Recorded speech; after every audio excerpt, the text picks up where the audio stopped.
Hey everybody, Lorenzo Fon here with Kevin Horde here. Lorenzo, how you doing? Good. Yourself? Yeah. Good, man. We just got some good news, right? Even though this is through podcast time traveling, old news to everybody else, but new news to us. I think it was Star Wars just tweeted out that Disneyland, Galaxy's Edge of Disneyland is opening this fall. Do we have a date? I don't know if we have a date. No, it's not opening this fall. I can tell you. Oh, it was certainty. like spring 2019, maybe? Yeah. And then Disney World is not opening until like fall of 2019. So your Disney is definitely opening sooner than Disney World. Oh, yep. I'm seeing it right now. Yep. Just announced Disney Parks, summer 2019, fall 2019. There we go. Yeah. Because they announced last year that Disneyland's would open first, but nobody knew what the fuck that meant. So that I think is fucking hilarious. So, which is I wouldn't have minded if it got flipped, if only to take the heat off of Disneyland. Right. Because the park is small. The park is a lot smaller than Walt Disney World. You know what I mean? Like, right. There's no fucking room to walk around. So. Yeah, and there definitely won't be after that. Hell no. So, but that's cool. I'm excited. I can't fucking wait. So,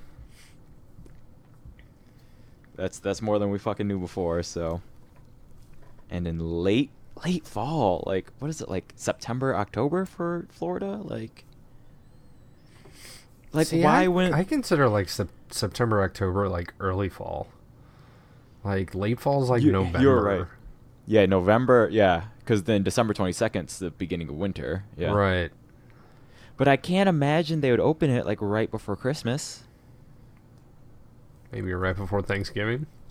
It's weird. Yeah, like it's weird to me that Florida would miss out on the summer season, right? You would like that's what's weird to me. Yeah. But like, unless, because it says fall 2019, it doesn't say like winter 2019 for them to do it like right before New Year's or something. Yeah. So fall. Yeah. So like technically, they go by official seasons essentially. So right. Like if they say fall, it's anywhere from what, September 22nd to November or December 22nd. So yeah. Yes. Yeah, in that range whenever the actual day falls, you know? Like 21st, 22nd, depending on... Right, from the equinox to the solstice. Yeah. So, like, that's how they generally keep their promise, because some people are like, yo, it's fall. And they're like, we said late fall, motherfuckers. Like, right, it's not fucking December 23rd yet. Yeah, it's not over yet. Our promise is kept up until December 21st, so hold the fuck on, okay? Like, but to be fair, though, this is the first time the Disney parks have ever had, like, 100% identical lands. Mm-hmm. So are the attractions the exact same also? Yes. Yep. Oh. So this is the first time that that multiple Disney parks have had multiple identical lands open at the same time. Mm-hmm. So there are obviously like shared components from all like the quote unquote like Magic Kingdom parks. Okay. So like Disneyland has Adventureland, Frontierland, Tomorrowland, Fantasyland. Okay. And so does Magic Kingdom in Florida. Right. And Hong Kong has like equivalents, and Disneyland Paris has equivalents, right? So yeah, I'm not gonna lie. The last time that I was at a Disney park, like inside the park, would have been close to 35 years ago. So 34 now know years you're ago. At least 34 years old. Yes. But now we know that if you want to visit Star Wars Land next year, you know, hire a sitter. You and your wife are invited over. Since I live 15 minutes away from Disneyland. Yes. Or bring the child, whatever you name her. But then at some point, we will go enjoy Star Wars Land as adults. Yeah, also, due to podcast time traveling, Evan should already be here at this point. Ew. That's weird to think about, isn't it? Yes. By the time this episode comes out. So. Yep. Because you're going to listen to this episode when it releases again, aren't you? Yep. Right. So, anything you would like to say to future Kevin, who's probably very tired? Nope. Nah, not that I can think of. Godspeed. So, yeah. No. But last thing on the Disney thing, and then we'll get back to our regularly scheduled programming. Right. Yeah. So, to your question, the land, by and large, will be exactly the same at both parks. They're both Batu is the name of the planet that they have named it. Are they both the same size?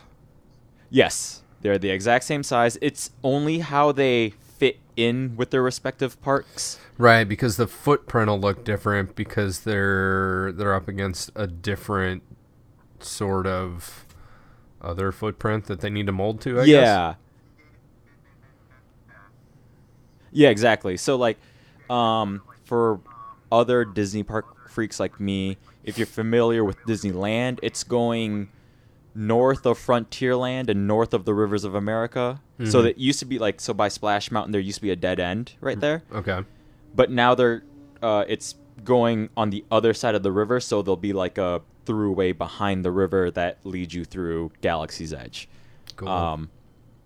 In Florida, it's going in Disney Hollywood Studios,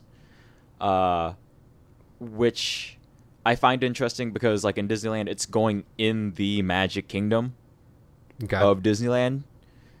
And then in Florida, they're putting it appropriately, I think, in Disney Hollywood Studios because it's like ride the movies. Right. Or whatever they want to theme that to.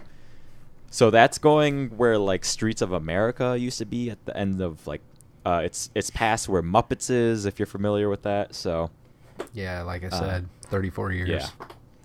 Yeah. So. I've been to what's the thing outside the park with all the shops and stuff? Like it used to be called Downtown Disney. Yep. Yeah. The one in Florida is now renamed Disney Springs. Which I don't mind. It took me a second to get used to. It makes sense to me though. Whatever you call it, I've been there a couple times. Yeah, it's fun. It's really nice. So we'll go when we are in the area, when we're in Orlando. We'll on family vacation or whatever. We'll make sure to head over there for a day of shopping and food and drink. Yeah. So yeah, and the food's great there. Yeah, if you can't make it into the park, the food in Disney Springs is equally as awesome. I mean, well, honestly, last year when you and I met, that was the first time I actually explored Florida's version. You know. Oh, okay. My family never explored Disney Springs, so I did a lot of walking around there because my hotel was actually right across the street. So. Oh, I gotcha. Yeah. So I stayed at the hotel right across the street. So, anytime the convention ended a little bit early, I didn't have dinner around the convention center. I just went back to my hotel, dropped off all my shit. Yeah, our hotel was probably, I don't know, a half mile to a mile from the convention center, so it was relatively close. Nice. Yeah. It was down some bumpkin road. I don't know. I don't remember. But it was in like a cluster of other stuff. I honestly did not spend too much time there. It was more at the... You made your appearance and you got like 3 hours of sleep. Yeah, I slept there 1 or 2 nights while we were down there. I don't remember. Yeah. It was not too much. All right. Yeah. So let's get back into that's the news we have for now. Yep.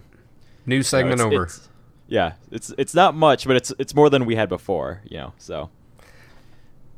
Yeah. Right. Yeah. Yep. I was gonna keep on talking, but I'm gonna shut up so we can. Let's get to the episode. Let's do it. 90 minutes, not including that. So let's do this. So This week, we are talking about the Gungan General. The original air date was January 9th, 2009. The fortune cookie is fail with honor rather than succeed by fraud. So, we've had this discussion about previous fortune cookies. Okay. The English in this one definitely is off to me. There was a few before for you. I remember you asked. Yes. It's not incorrect per se. It just doesn't flow off the tongue. Failing by fraud, you mean? Yeah, like if just in general. Yeah, if they made it failing by honor is better than succeeding by fraud or something, like it would lengthen it, but it would just not hit as hard. Right. Or succeed with fraud? I don't know. I get the messaging, but it's a bad start to the episode. Yeah. So go ahead. Yes. I kind of like what we did a few weeks ago. And by the way, thanks to Kevin of They Call Me K-Dub and Peter and Mike for being on last week. Yes. Past couple of weeks we had some guests. Don't have a guest this week. Might be a couple more weeks until we do. We got some stuff lined up, but scheduling and whatnot, you know how that goes. So. Yeah. Anyway, thanks to those guys. But before, like 3 weeks ago, before we had those guys on, respectively, we attributed the fortune cookie to a character within the Star Wars universe. Do you wanna tackle that for this one?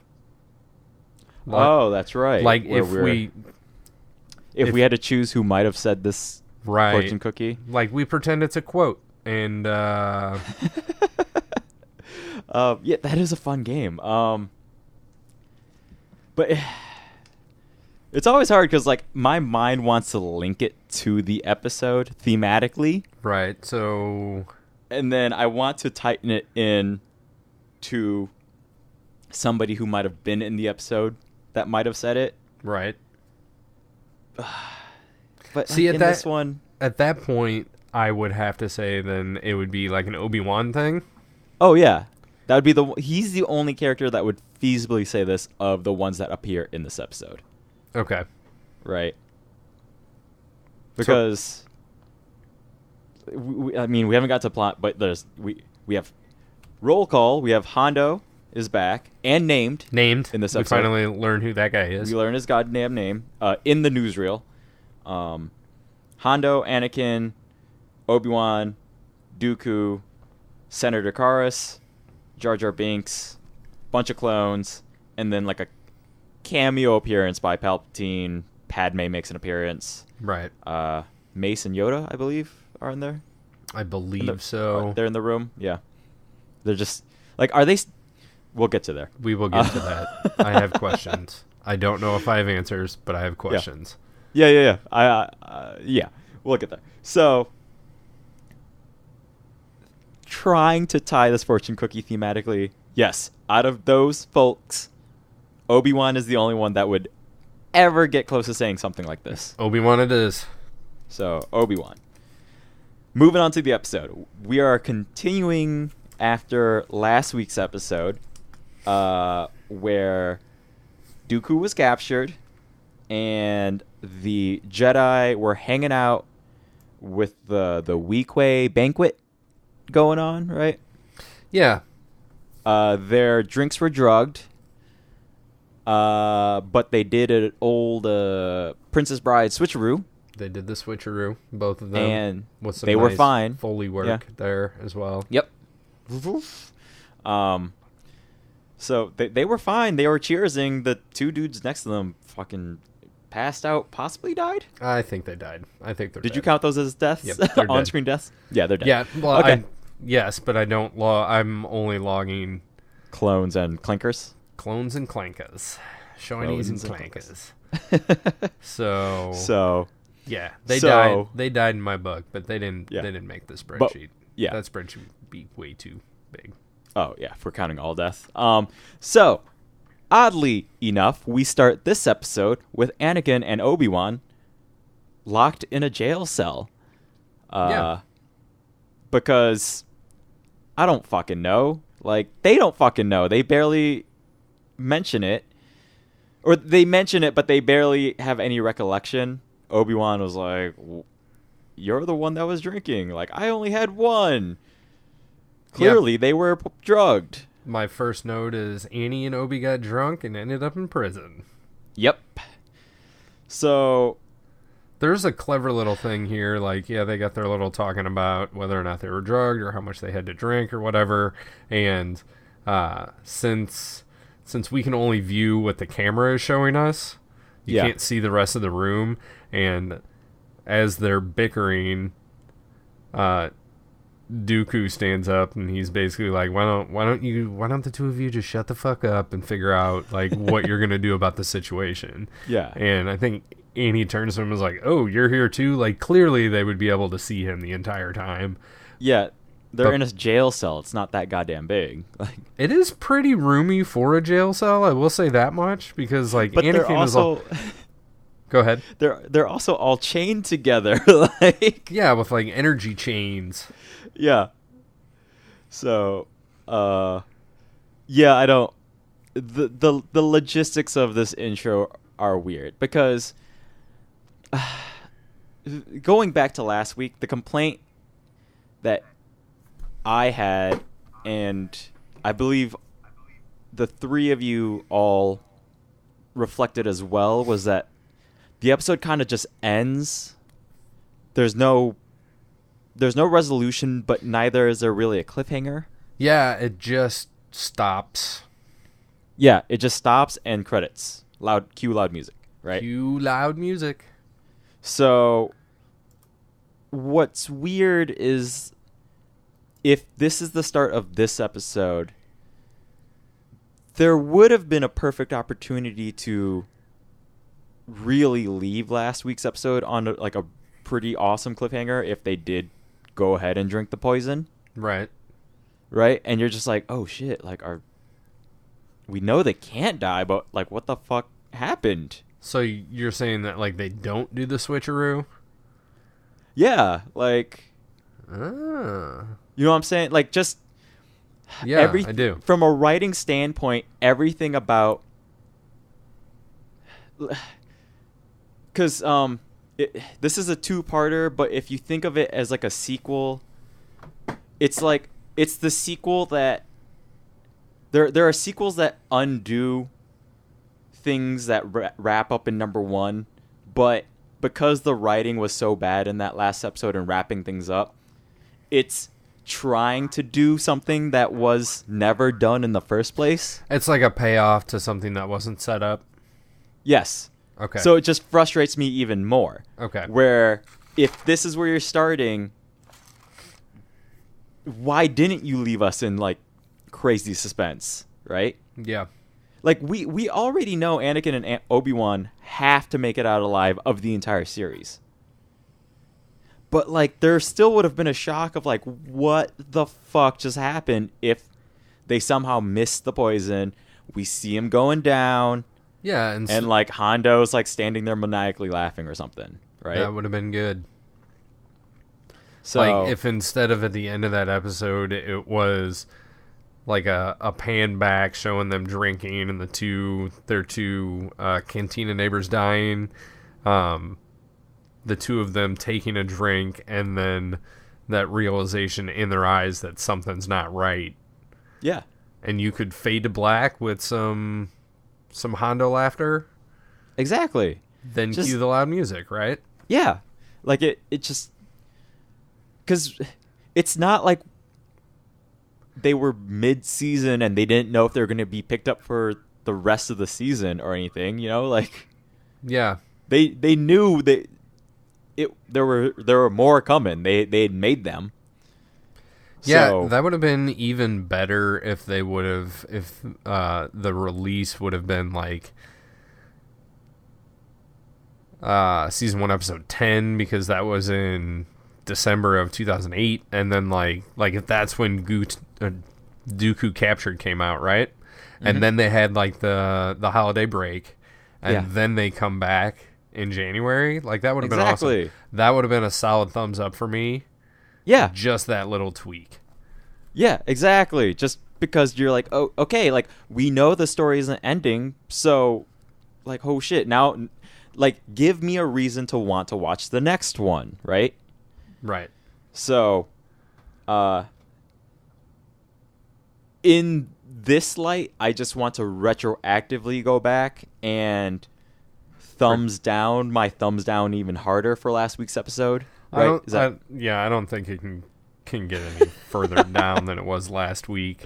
Yeah. So anyways, that out of the way, they are chained up with electro chains, I guess. What do we call it? It's electro wire. An electro binder, maybe? Yeah, electric binder. Yeah, some sort of thingy. It's kind of like an electricity laser beam that rope. Yeah. Electricity rope. I don't know.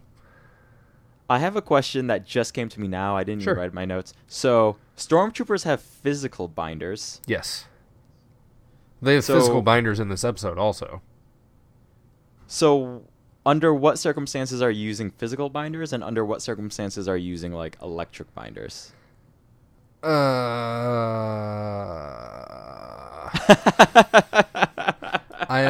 Yeah.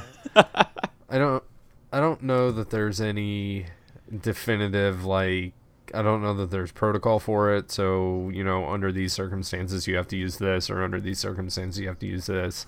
I think maybe it's just when you have them and when you don't. Stormtroopers are essentially a police force, maybe military. I mean, they're definitely a military force, but they're going to carry some type of actual physical binder around with them rather than some pirates that are running around. Like, I think if you would be detained by some pirates in the real world, you wouldn't be handcuffed. You'd probably be tied up, like, or other roped. Yeah. Some other type of binding. Yeah. Some like zip ties. Yeah. That makes sense. Duct tape, plastic wrap, who knows? Yeah. Maybe bubble wrap if they're nice. Yeah, just knotting off a pillowcase or something. Right. A few sheets. Yeah. All right, that makes sense. Okay, so moving on. We have Hondo talking to another Weequay character, unnamed in the episode. I'm starting to pay attention to when characters are named and not named now. Because it's annoying? Oh, yeah, because it's super annoying. So I mean, I know the movies had done that before, too. Like, famously, like, Ewoks are never mentioned, Yeah, but I mean, you still get... No, you probably don't. I guess... Like, nobody calls Wicket by his name. Yeah. So, gotcha. Like, I mean, there's a precedent for it, but in, like, in a weekly series where, watching these shows live, it's not like I would have... Even in 2008, because the internet was a different beast back then. But it's not like I would have watched this episode and then immediately gone online and be like, who was Hondo talking to, right? Right, which is exactly what I'm doing now. Yeah. So the guy that he's talking to is the I think in my notes I called him the Karate Kid star bandana pirate. He does wear a bandana. It has it does have like a some like a starburst sort of emblem. Yeah, sunburst emblem. His name is Turk Falso. Ooh, I never got his last name, but I got his first name. Yeah, that was a Wikipedia pull. So, I didn't even look him up on Wikipedia. So they have like this discussion about just waiting to collect the spice and what to do when the spice comes. That the Senator Binks and Karis are coming to deliver for ransom ransom payment for Dooku. Yes. English, I can do it. But then Turk also goes to another weak way character and is like, so what we're going to do is steal the spice and not tell Hondo. Right. It's essentially what happens, yeah? Yes.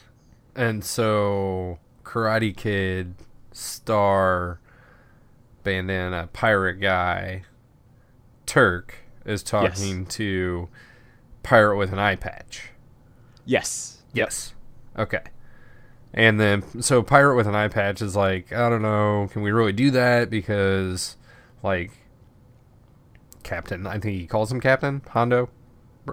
Yeah, I think Captain Hondo. I think he calls him Captain Hondo. But he's like, you know, like, Hondo's gonna figure it out, and like, then we're fucked. Because there's only so many weak way or something. Right, he's gonna kill us or something. Mm-hmm. So to that, Turk is like, he says, "Oh, Hondo couldn't kill a Nuna."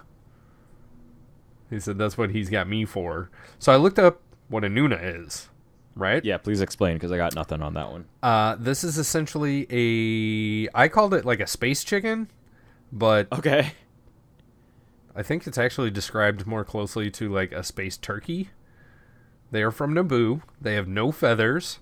They're kind of leathery. They're ugly looking. They've got these little floppy wings, but they don't have like the switchback that like a normal bird wing does. It's just like it's like a wing down to the elbow.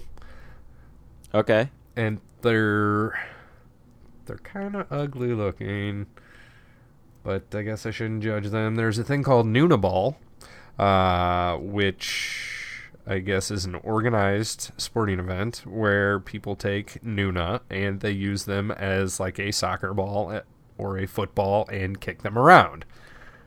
All right. Glad to see that animal rights is alive and well in this universe. I mean, slavery also exists in this universe, so. Right, but on Naboo, which is where these things are from, they seem to be like pacifists that don't have an army and are more aware of social issues, right? General rights of sentient creatures, I guess. Yeah. Right. Yeah. So. But you're able to play Nuna Ball because when a Nuna is angered or intimidated, it puffs up like a puffer fish. Okay. So that's how they can kick them around. I'm not really sure if there's like nets or goals or something. But yeah, that's the basic breakdown. The other note that I have on the Nuna is that they are featured in 13 episodes of the Clone Wars. Oh, wow. Okay. Which is quite a few. Jar Jar himself is only in 13 episodes. So, yeah, there's that. Oh, and people do eat them. Which I think will come up in later episodes. We'll have some Nuna snacks. Okay. All right. So, from the Turk interlude, I hate calling him that. It's really weird. Yeah, later in my notes, like these two dudes are talking because we get the bandana guy and the eye patch guy like through most of the episode, and you don't even learn Turk's name until like, I don't know, 18 minutes in a 22-minute show. Yeah. Right? So at that point I was like, oh, this guy's name is Turk, and then he was like turns around and walks over to like eye patch guy, and I was like, oh, this must be like Turk and JD, right? Yeah. And that was short-lived. We'll get to that, but right now they're kind of bickering back and forth as to whether or not it is too dumb or too risky or who's stupid or who's stupider in this whole plan. Yeah. But they go for it anyway. It's at this point that we cut to Coruscant and we see like all of the rest of the crew that has to be included in like every other Clone Wars episode or something. So we've just got like a room full of, it's not even like the big four. It's like, it's like Sheev had a fucking sleepover and all the cool kids at the Jedi Council and the Senate came over and they're hanging out in his office. Yeah. Like, why? How do you even organize a call like that, right? Like, hey, everybody, come in here. Karis is calling me right now. Right. Right? Like, it's hard enough organizing, like, conference calls at work, But, you know, these people are always just hanging around, just waiting for the next call from Karis. I think that you brought it up last week. Well, I was going to talk about Hondo, but this is a call from Karis, right? Yes. Okay. So Karis is talking to Palpatine, and then Jar Jar butts his way in, like, gives a weird wave, and then even Palpatine is like, what? Get that fucking doofus out of here. Yeah, like, Karis, Which please. is stupid because he's the one that sent him on the fucking mission. Yeah, nothing about this makes any sense. Nor is it necessary for us. There's nothing about this call that provides any information that we didn't already have from last week's episode, or that we couldn't just see from them just being in the ship heading to, what's the planet's name again? Florum? Florum. So, yeah, there's no information that's really given here other than, like, please deliver the spice. They're just reiterating the exact same stuff again. I will slightly disagree. Yeah? We hear from Karis that the last time that he was on a drop off the ransom mission, Yeah. he spent 3 weeks in the dungeon. Okay.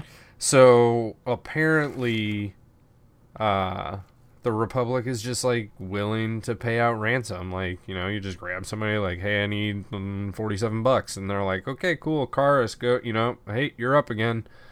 Okay. And that's what he does, and he goes and drops off the cash, and yeah. All right, I'll go with that. I just feel like there's much. Is there a reason to have to explain that to Sheev / Padme / May / Yoda? No. Yeah. Like, it's, so, like, you get a tidbit of information out of Karis. They could have just had this interaction between him and Jar Jar, because we do have some Jar Jar shenanigans multiple times in this episode anyway. But I think the whole point of this video conference call was to get all of, like, the main crew in there. Like, all the heavy hitters. So you've got everybody, like, oh shit, this is real important. Like, everybody's included in it. Yeah. So I don't think it's necessary, but I think that was the intent. Yeah. So then we do cut to the actual ship that Karis and Jar Jar are in. Correct. There are a couple of clone pilots. Yep. Karis starts buckling in. He has a cane, which is really cool. Did you make notice of the cane at all? Yeah, it's got the headpiece to the staff of Ra. Yep. On the end of it. Yep, absolutely. Like, they're not even hiding it. Nope, it's like, not at all. He walks into frame, and it's like right there in the foreground. So it's definitely just the staff of Ra. Yep. So there's that. To make it 100% clear, if there's someone that doesn't know what the staff of Ra is, this is the medallion that Indiana Jones gets from Marion in Raiders of the Lost Ark, and he uses it in the map room to shoot a beam of light through and discover where the Ark of the Covenant is buried. So that is one of the MacGuffins in Indiana Jones and the Raiders of the Lost Ark. Yep. Yes, indeedy. So yeah, that's a cool little reference there. I liked it. There's something else that I would have done later, but we can get to that. So pretty much as soon as we kind of cut to these characters, we see Karis is getting seated because they're about to enter the atmosphere. Jar Jar's having trouble, like, opening the safety I harness call it thingy. like a roller coaster harness. Yeah, it's like the upside down roller coaster over shoulder harness. Yep, it should thing. you should just sit there and then you pull it down and it, like, locks in place. But yeah, Jar Jar can't get this figured out. So he does normal Jar Jar stuff. Yeah. And shenanigans galore. He is just kind of stumbles down the hallway, and hits some buttons on the wall, which like drops down the gunner out of the cockpit, and then he ends up in the cockpit with the gunner, and then he's got to be back down, and he gets pushed out of the way, and then all this other shit happens, and Karish like grabs him and like throws him in the seat and locks him in, and then he's getting himself locked in when they get shot down. So then they crash land on the planet. Yep. Which doesn't work out well for everybody. No. But before we see that, we cut back to our Jedi/Sith crew in the jail cell trying to break out. Dooku uses the Force to pick up a plate. Anakin has some snarky reference. Mm-hmm. And I will say I was pleased with this line of dialogue where Dooku is like, yo, tell your apprentice to stop his insolence. And Obi-Wan is like, yeah, stop your insolence. Yeah, it hits the mark for what it's supposed to do. Yeah. It's one of those things like, hey, fucking tell your friend to quit eating Cheetos, and you look at him and you're like, quit eating Cheetos, and like everybody knows that like you don't mean what you're saying. Like you're just doing that because it's in the moment, and but it works well. So Dooku drops the plate and takes the knife off the plate, which makes me wonder, is there a certain radius upon which you can focus the Force and what you're going to pick up when it comes to the finer things? Like, why didn't he just pick up the knife instead of picking up the knife, the plate, and the fruit? I think that he picked everything up so that I could write in my notes, Dooku wants fruit. He's in a fruity mood. I think there's probably some fine-tuning to control of the Force with in or without certain proximities. Okay. So it's not like Akio broomstick and it just like works wherever that broomstick happens to be. I don't think that should work anyway. You're allowed a wand. Yeah, even with a wand, like I disagree with the Forrest Gumping that Harry Potter does to get through the Triwizard Tournament. Well, more like you're Accio missing bullshit. But then you have to remember he was kind of helped along because they needed him to get to the port key. Yeah, well, okay, why couldn't he be like Accio port key? Like, why does he got to go through the maze? Or, like, Accio fucking Ron and Hermione from the bottom of the lake. Like, you can't... I think because number one, Ron and Hermione are chained. The port key has a charm on it. You have to get to it. The broomstick is fair game. Nope. It's bogus. You can't Accio fucking golden egg, then? I got or like Reducto to the dragon, and then it just shrinks, and you just walk over there. He probably could have Reductoed the dragon. I got nothing for you on that one. Yeah.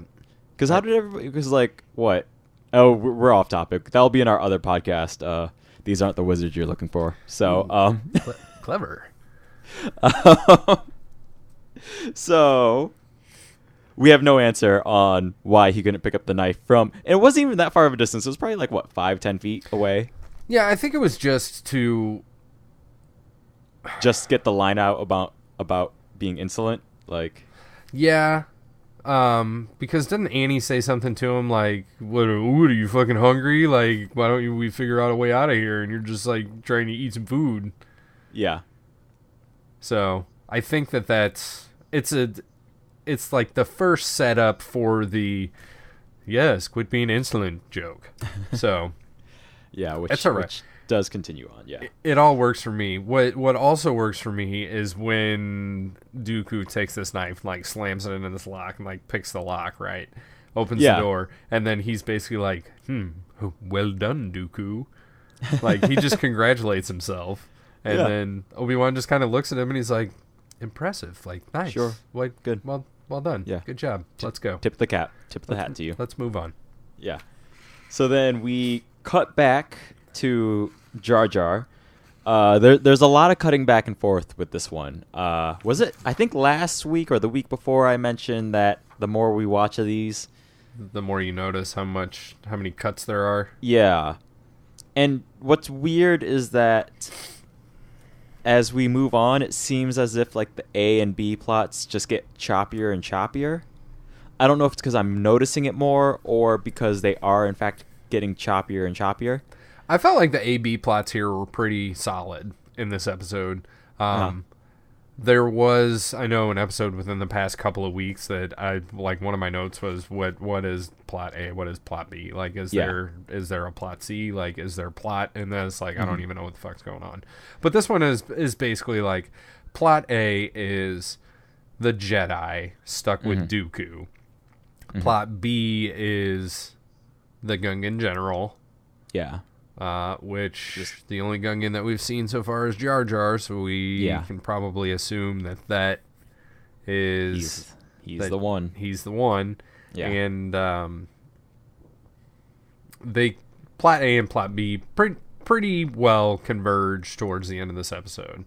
So I'm not gonna cut this one down for the confusion of what is plot A, what is plot B, what is plot. Coming up, I'll bring up why I'm kind of setting up this idea of plot A, plot B right now. Okay. But so moving back to plot B, we cut back to Jar Jar. They're crashed. There's a few clones that pop up, and they're like, Jar Jar, are you okay? Blah blah blah. They're all good, but then they notice that the pilots are dead, and then they go find Karis because the ship has broken in half essentially, and they're trying to find the other half. Okay, I didn't head catch over. that that's what happened. That the ship was broken in half. Yeah. But that totally makes sense in your explanation. Yep. So like it had fallen apart mid crash landing. They find the other half. Karis is dead. Just dead. Didn't Absolutely work out dead. for him. Yep. That's because Completely dead. He helped Jar Jar. Yep. So He did not put his own breathe into a cup with a bag mask on. Yeah. First. He put his mask first, yeah. So then we kind of get our plot B.5, Okay. Our plot BA, I guess. Okay. Subset B. Subset B. So we cut back to Turk, and he is informed that they crashed the ship. They done blowed up the ship. Blowed it up. But then it is reported that there are survivors. Okay.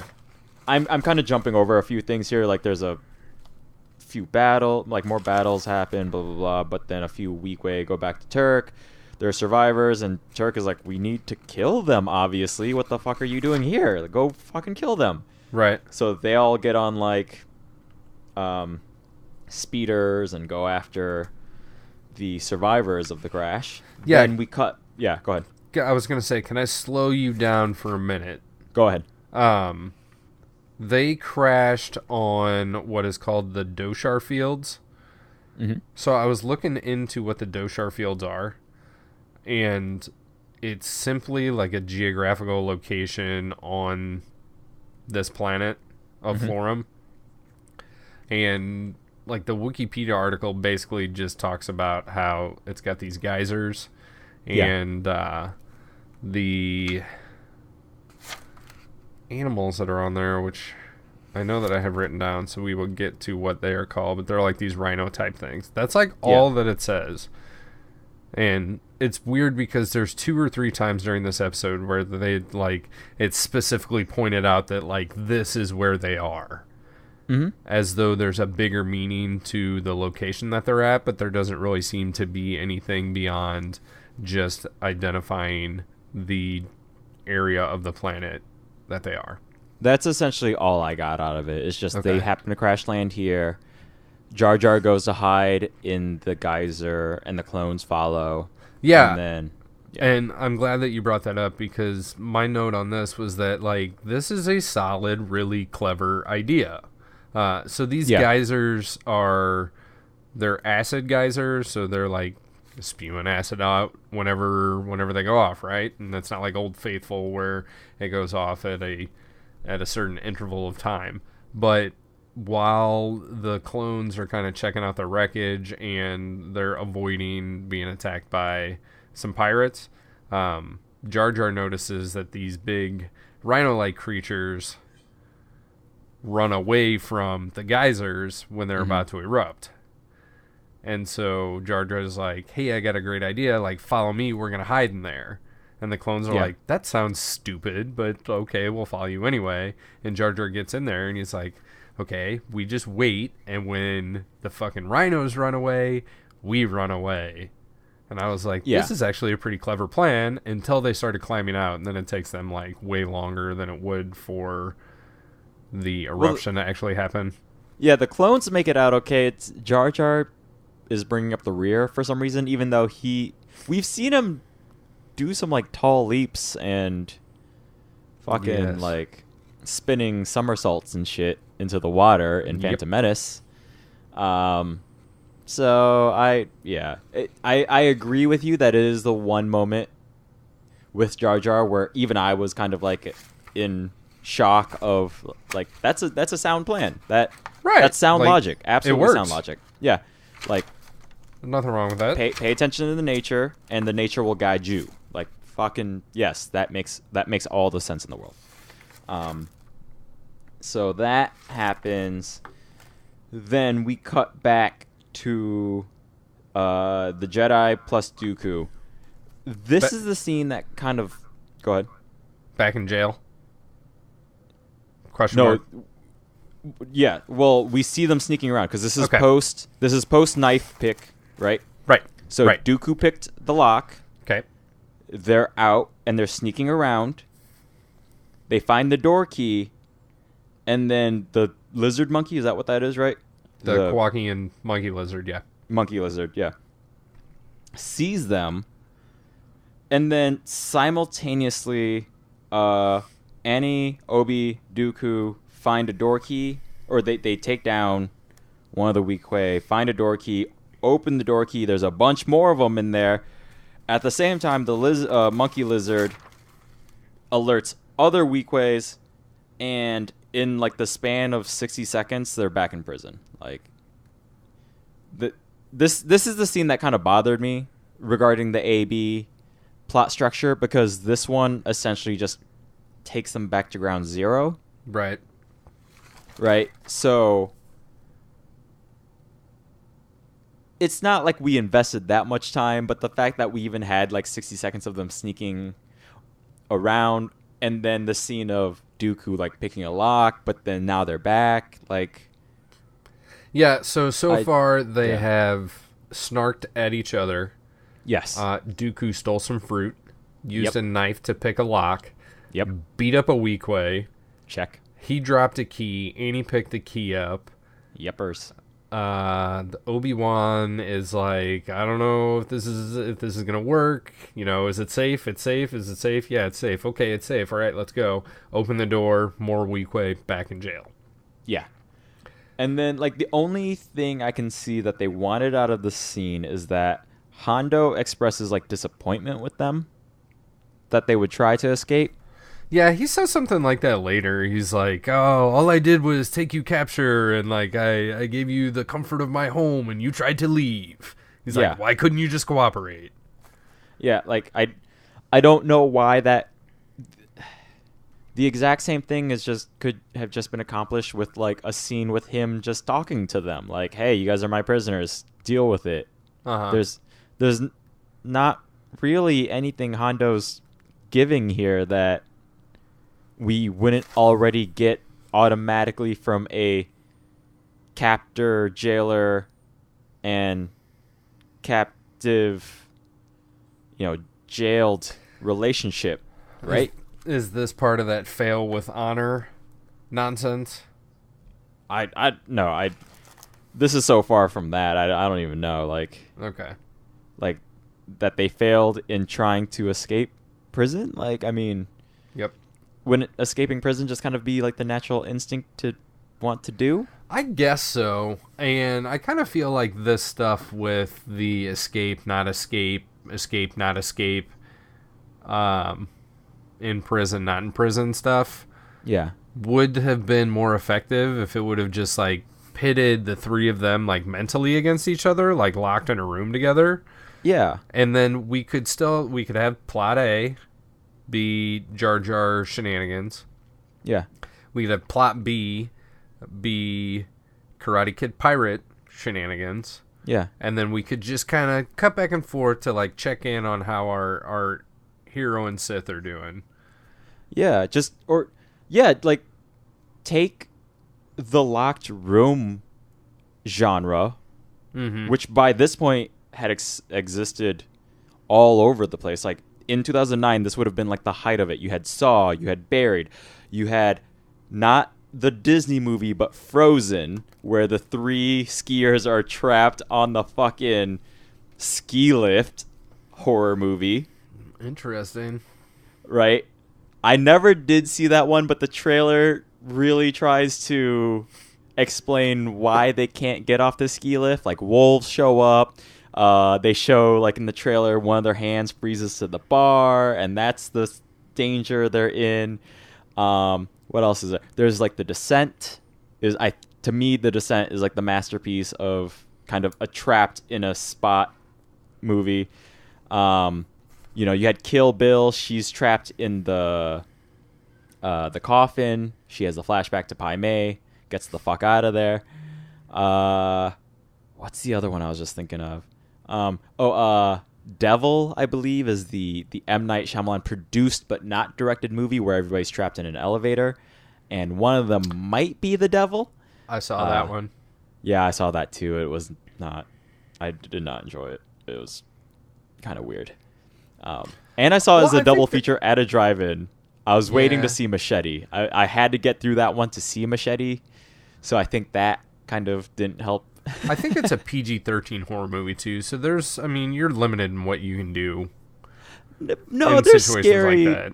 There are some scary PG-13 movies, though. You know, like that's not really an excuse. Like Signs is still scary as shit to me, and that's PG-13. It's true. That might be one of the scariest movies I've seen. You know, like it's not like dirty, gritty horror, but it's scary as balls. You know, it's just a bad movie, that one. But yeah, so like by the time we get to 2009, you know, it's weird that instead of having these three characters that are in this situation, and it would have been a lot of fun to really have them pick at each other, you know, instead they're just like sneaking around and like getting snarky, and they're not really working together. So I don't know what we're getting out of this. I mean, I don't know if you watch it, but even Bob's Burgers recently did an episode like this where Linda and Bob went on like a double date with somebody, and they went to a locked room experience, and then right before they did the locked room thing and they had to turn in their phones because that would be cheating, Linda sent off a text to Tina that it was the worst double date ever and they never want to see these two other people again. But then she accidentally sent it to the other lady that they were about to do the locked room experience with. Whoopsie daisy. So they had to work together to get the fuck out of there because they all hated each other. Like, right. You know? It's just a whole bag of missed opportunities here. And that was a pretty detailed list of things that it could have been that it is not. Yeah, the fact that I brought Devil into the argument, you know, like... I mean, it's pretty appropriate, though. Like, if I remember Devil correctly, there was, like, 3 or 4 or 5 people in an elevator, and they're stuck there, and, like, things are happening, and And it's pretty much 80 minutes, and you're only in that elevator, essentially. Right, pretty much. I don't remember them, like... I mean, you gotta, like, cut in and out, but I don't remember... I think you barely get... Is there, like, the backstories of the people or something? Something like that. Like, they're just... Because Plus, part of it takes place like viewing through the security cameras, so there's got to be something going on. I think with it was something. It's been a while since I've seen this. Yeah, I haven't seen it in like 10 years. I think something was like the twist was like one of them, in fact, was the devil. So it was a guess who. It was a guess who. One of them is the devil, so you had to guess who, and then there was something about like the backstories explained why they were in that elevator and why they deserved to be trapped in that elevator before they all died or something like that. To have like the judgment of the devil. Yeah. So like that movie wasn't great, but at least it had that going for it, like. I'm gonna reel you back in a little bit here. Yeah. We're not here to talk the devil, as interesting as it would be. No, but yeah, again, just I don't between taking the easy route of just ending the episode last week on a happy note, and then doing everything to not keep these characters together when they are literally bound together in this episode, I'm really confused by the writing of whether they were just like afraid to throw, regarding last week's episode, cliffhangers at potential 6-year-olds and something similar with this, if they thought that, if you have all the Jedi and Dooku just sitting in a room the entire time, the younger audience is going to get bored, so let's have them sneaking around, and then they can punch somebody, but then we need to get them back in there to, Right, like they're afraid of the talky bits.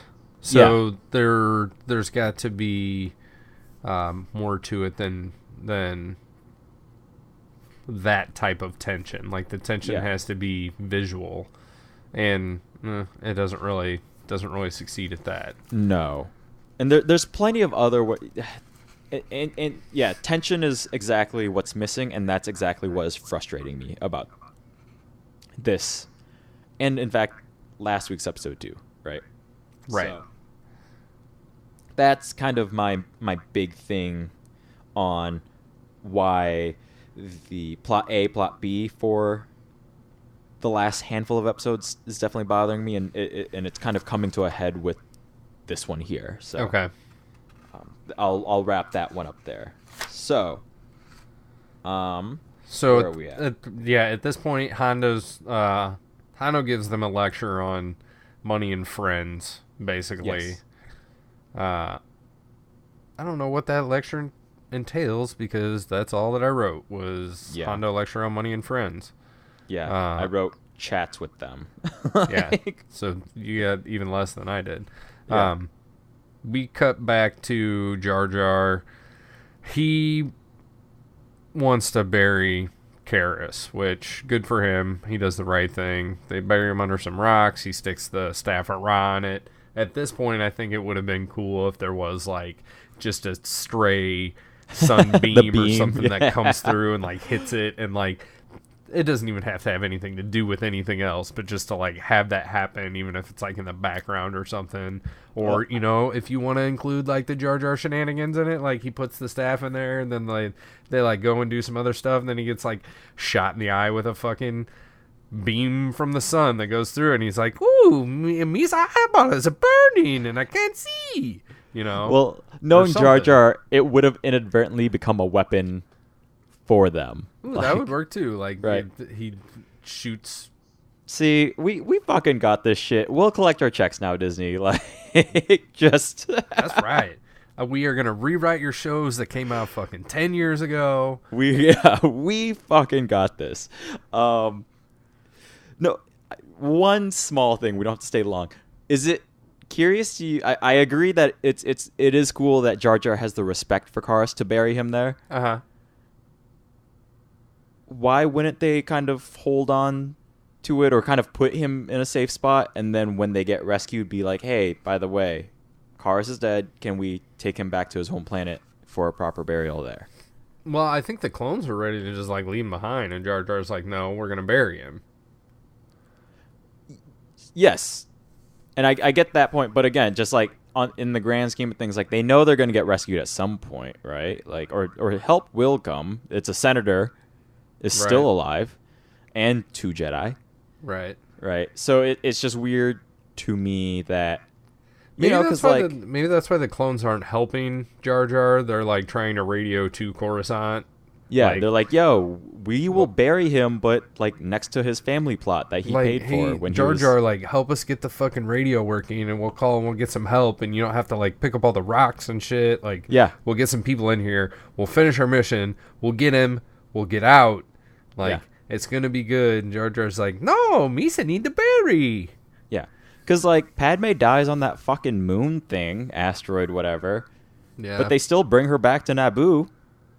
Right. Well, she's not with Jar Jar. Yeah. Well, that's a great start there. Like, you know? if you fall asleep, maybe is that why he's sad at the end? He wanted to bury her like on the asteroid instead. Like, maybe. Or probably because he just wants to bury her in general because they just put her in a boat and like give her like the Viking funeral. Like, yeah, off a waterfall. Adios. Yep. There she goes. Jar Jar probably wants to bury you if you like fall asleep next to him for too long. Like, if you stop moving, if you don't like snore or something. Which, in the Gungan culture, yes, they live underwater. Do they get burials? Sort of. In the bubble thingy?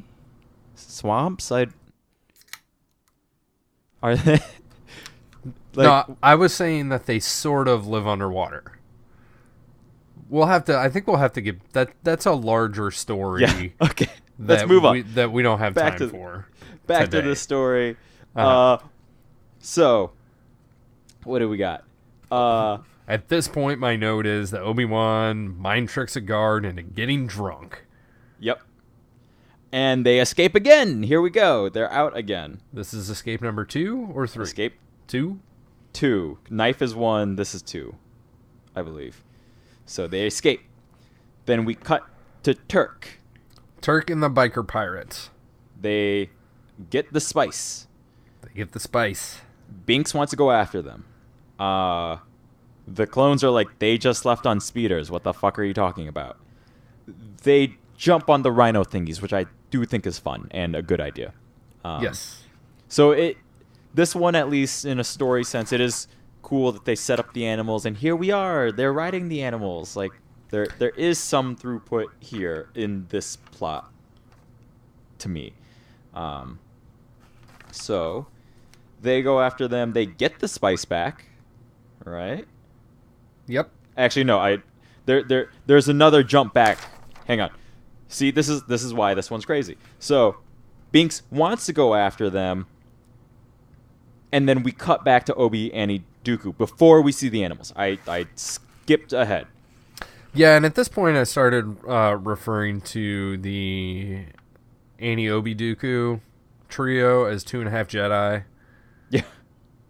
Yeah. Just to let you know. Yeah. That's my tidbit. 2.5 Jedi.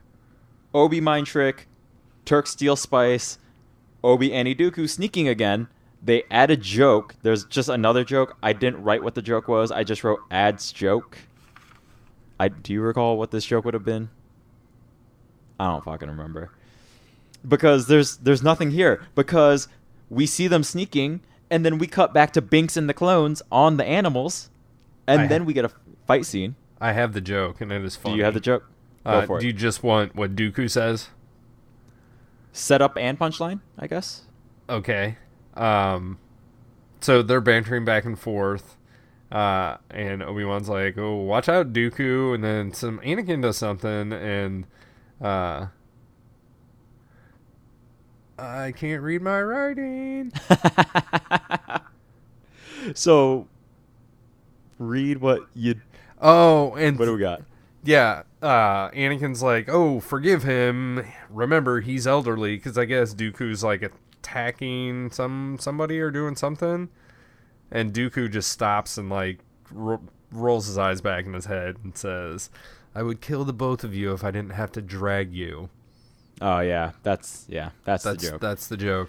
I'd That's kill you if I didn't have to drag you. Yeah, Which it's I think funny. it worked. I think it worked better in the episode where people could read the script and they were playing off each other, and it wasn't me trying to read my chicken scratch. Yeah. It plays fine. Again, though, adds nothing to the story. It's like a 45-second scene. Yeah. Well, if you haven't noticed, this series is rife with dad jokes, and as far as dad jokes go, like, this is a solid one, and I like it. It works. It works. Standing alone as a joke funny, story progresses in no way.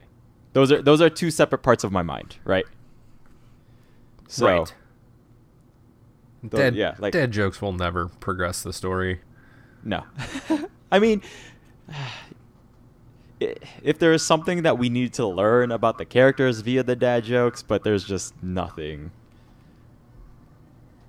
here to that. Sorry, there's children running outside my door. All right. So I don't know if that's going to be picked up on the mic or not, but that's why I had a panicked pause for a second because I didn't know what the fuck that was. Did you hear that, Kevin? I did.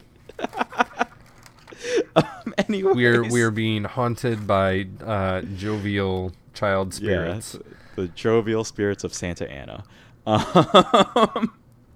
So we cut back. Binks on animals, shooting shit up. They get the spice back, and then we cut back to AOD is what I'm calling them now. When we cut back, there's an alarm blaring. We don't know why. We don't know how. It's just going. It's just whizzing off. Again. Yeah, I think I realized that too, and I think that stood out to the point where I wrote something down about it. 'Cause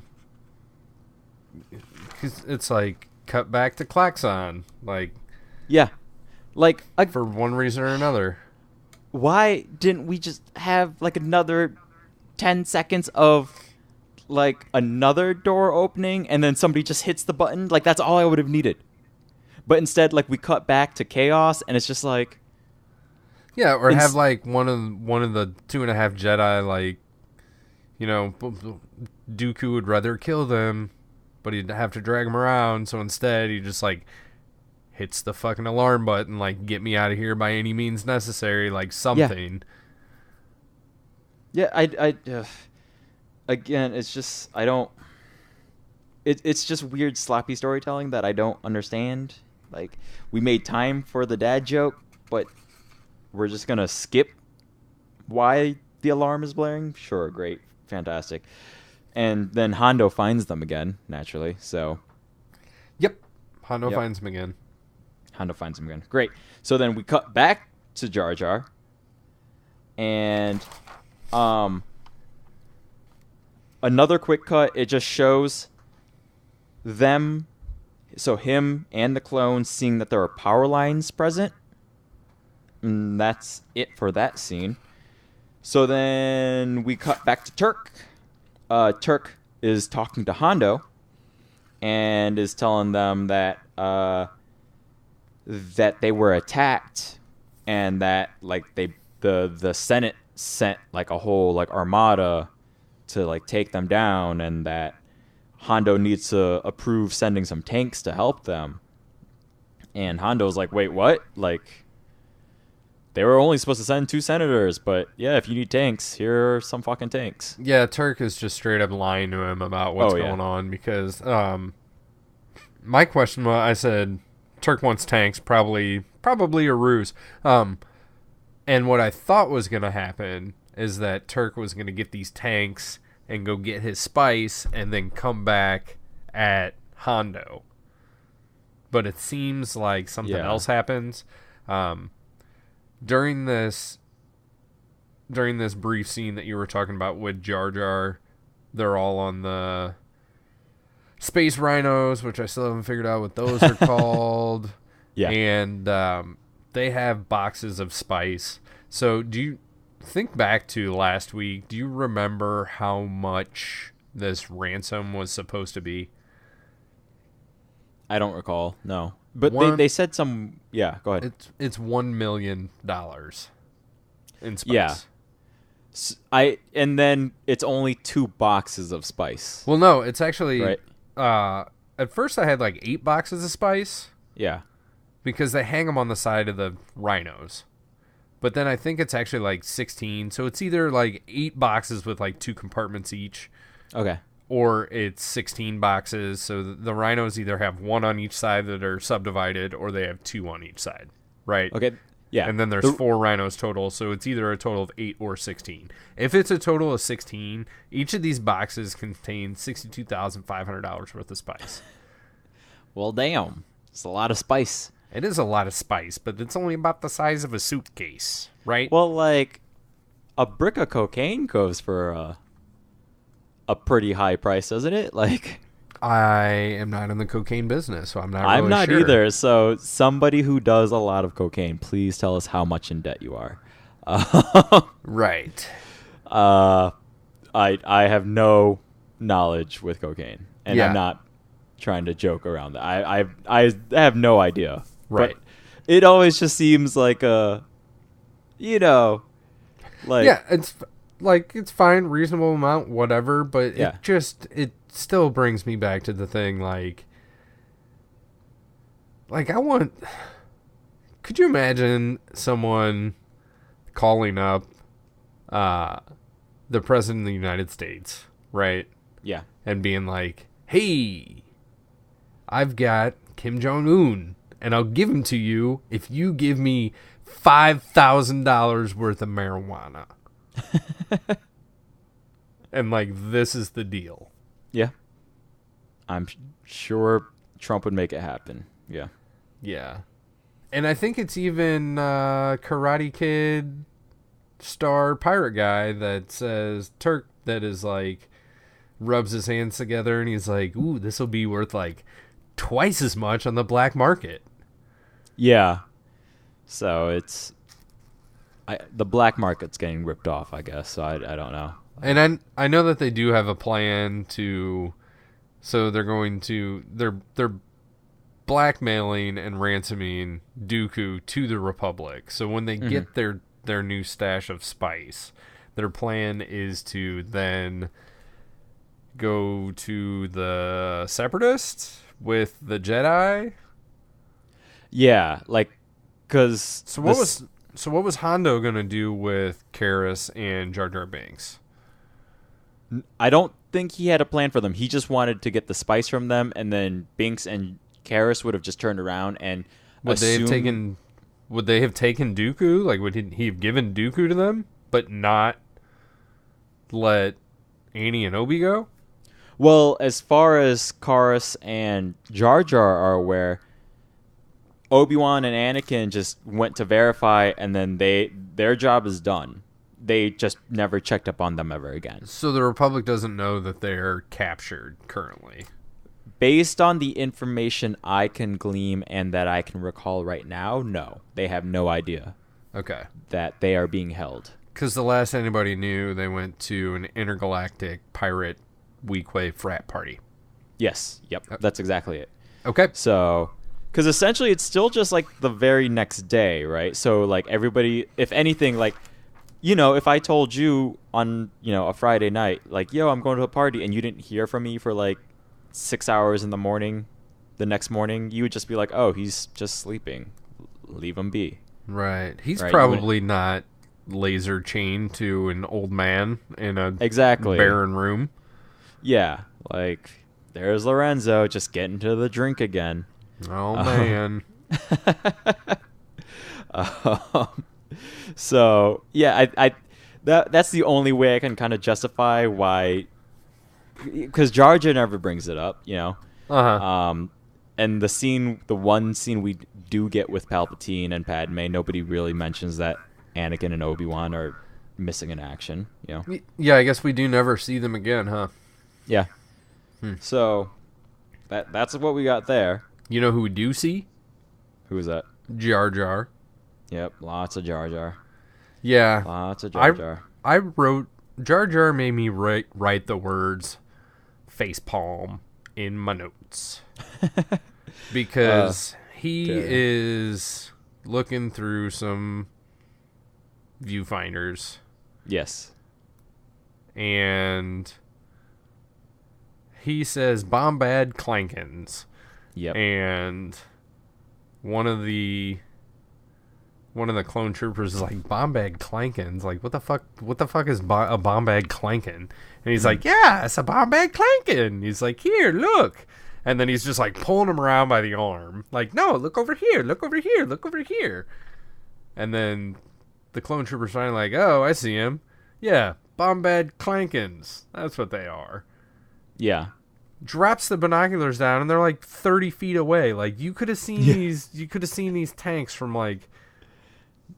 You didn't. And they had the high ground too. They were like. And they had the high ground. They're high above. They could have served, and they're kind of up in like a mountainy range sort of thing, a cliff face sort of thing.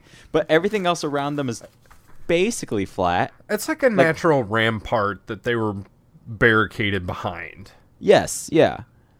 So on a plane of some sort. So the tanks come up.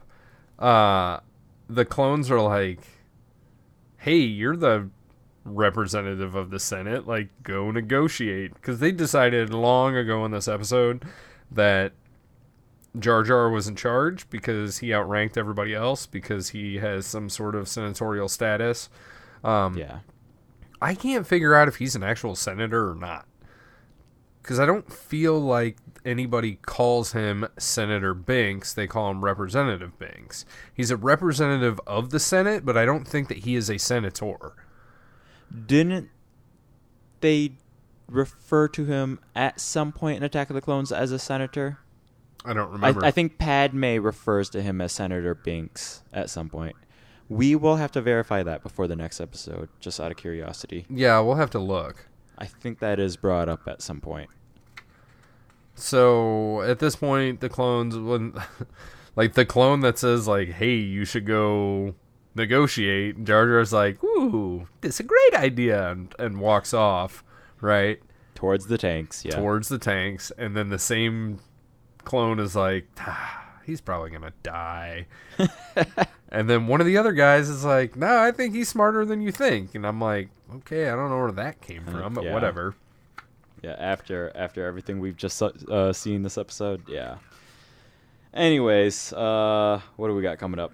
So we cut back to the bar. We've got some drink curling going on, which is awesome. Like sliding drinks down the bar. Our Jedi are actually like strung up on some like energy binders suspended from their wrist from the ceiling, essentially. Hondo's giving them a speech. Obi-Wan's lecturing Anakin. Anakin's mouthing off. Hondo shoots some lightning through all this stuff. That's like some non-force lightning. And really quick, like Anakin is straight up threatening Hondo, but then Anakin's the one in handcuffs, so I really have no idea what he's thinking at all. Like, I get... Yeah, he's not on top of it. Yeah, I get his character, but even then, like, in Attack of the Clones, when he's being snarky while chained up, and Obi is too, but they're being snarky to each other. He isn't, like, outwardly threatening the guy that's pointing, like, a gun, essentially, at their head. Does that make sense? I feel like when they're both handcuffed at the beginning of Revenge of the Sith, isn't he... I don't know. He says something at some point in time where he's like, you're going to regret this, either Dooku or Grievous. I don't remember. Again, that's something we're going to have to look into. Yeah. So it's... I get that it's character point, but I am on Obi-Wan's side here, where Obi's like, what are you doing? And yeah, then Obi-Wan totally knows what's coming, and they both get fucking shocked. Like they're getting fried, essentially, yeah. They get fried. We cut back to Jar Jar, who shenanigans his way through some more shit. Like, he climbs onto a tank, and he's like, I'm here to negotiate, or no, the tanks stop. Yep. And they're like, he's like, I'm here to negotiate. And they're like, nah, we're just going to take you, like, captive. We're going to take you. And he's like, okay. Sure. So then he gets in a tank, and I couldn't tell. Slips or something? Yeah, at this point, I couldn't tell if he does this on purpose or on accident. If it's done on accident, it is not executed very well in the planning out of this animation. If it was done on purpose, it looks like somebody that is falling down on purpose to like start this Rune Goldberg shenanigan festival of success. I do agree with you that I am also confused still on whether it was an accident or purposeful. I agree with your description. Because doesn't he's like, oh, whoopsie daisy, and he like pushes the Weequay's face into like some buttons, and then he's like hitting buttons and like steering the tank, and then it's smashing into another tank. Which then hits the power line. Which then hits the power lines and knocks all the power out, and then this drops frees the Jedi. This frees the Jedi and Dooku. Dooku takes somebody capture. Anakin immediately like grabs his lightsaber from the monkey lizard. Yeah.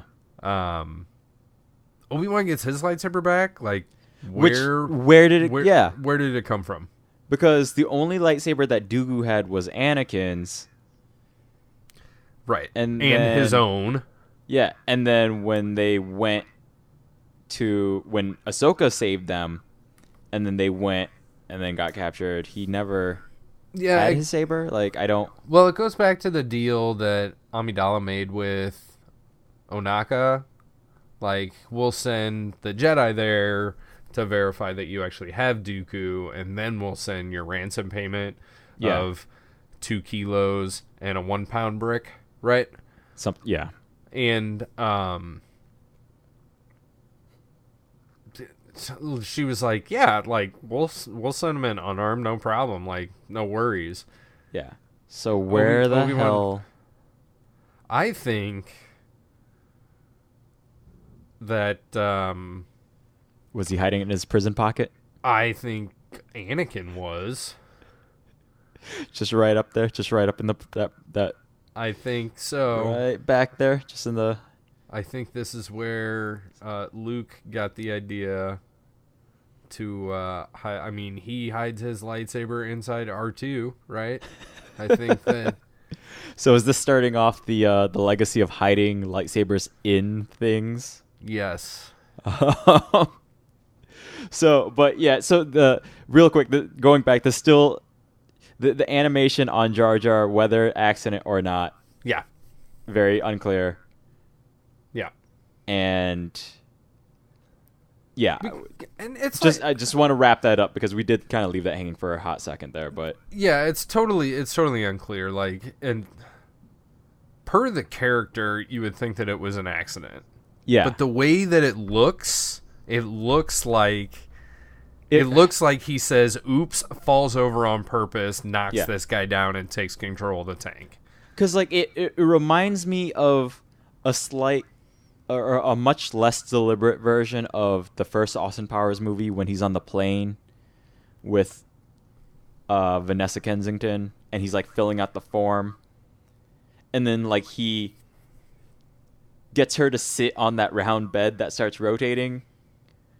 But then there's like turbulence, and he's like, "Whoops, I fell over," and like falls over onto her. Right. "Whoops, I fell over again." You know, right. It's less deliberate than that, but it still has the same tone. Does that make sense? Yes, and the tone is outside of the Jar Jar character. Yeah. Which we haven't made this note yet, but it is not Ahmed Best voicing the character for this episode. I was going to bring that up at the end, but yes, you are correct. Because that does sort of change things, and if you want to get back to it later, we can discuss that. Let's get back to that later. We're real close to the end here, so let's wrap this stuff up. Yeah. So let's see. Tank power line, Dooku escapes, Jedi escape. Fight ensues between Jedi and Hondo. They're basically like holding a lightsaber up to Hondo's neck as they're trying to get their way out of there. But then Jar Jar shows up with the clones, and then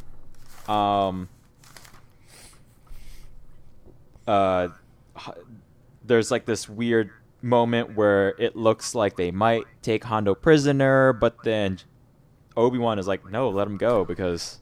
Real quick before that, Dooku escapes, right? Oh, yes. So he had grabbed this one weak way. Like, you just see him pop out of a doorway, grab this weak way, pull him back in, close the door. Mm-hmm. The next time that we see Dooku, this weak way is gone. Like, there's... Yeah. I don't... Again, Dooku popped out of the closet just to, like, be like, hey, I'm still here, don't forget about me, and then they, like, push him back in the closet.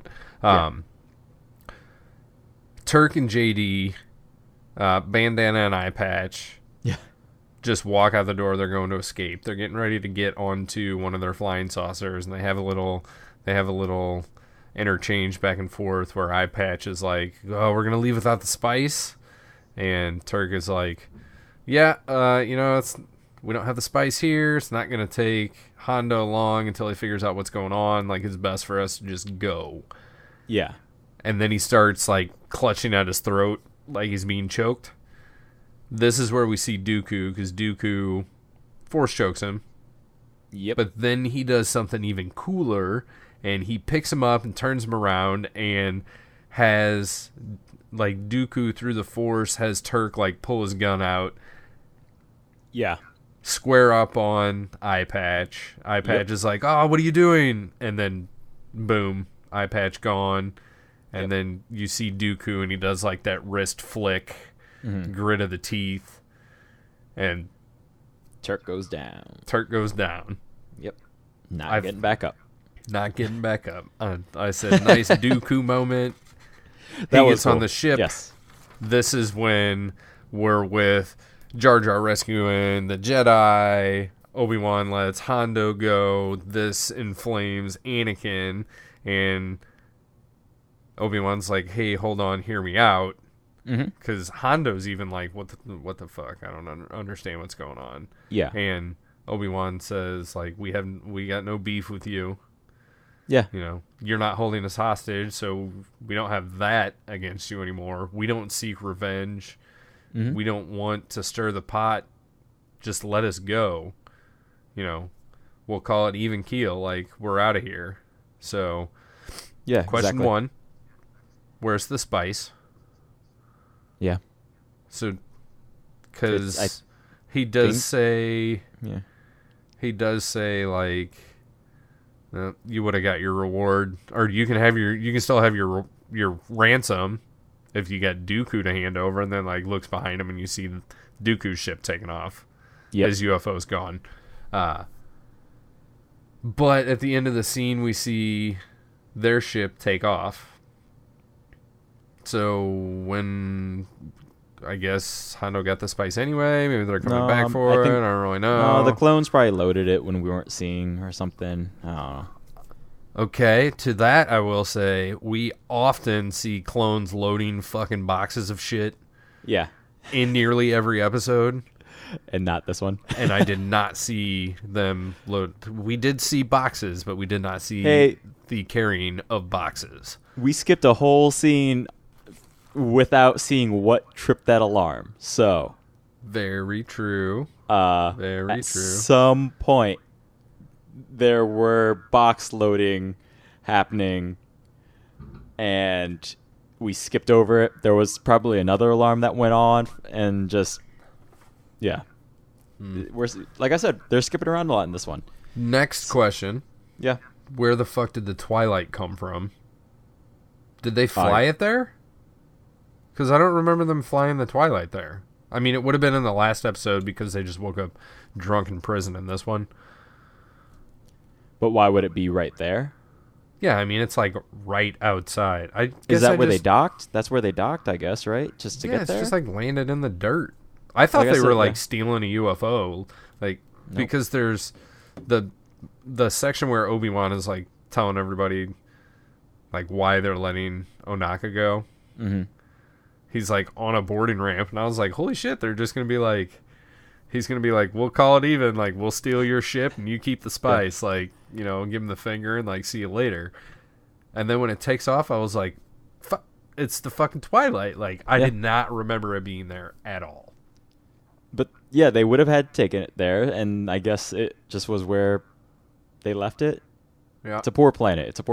They need Yep. spice, so. That is true. Yeah.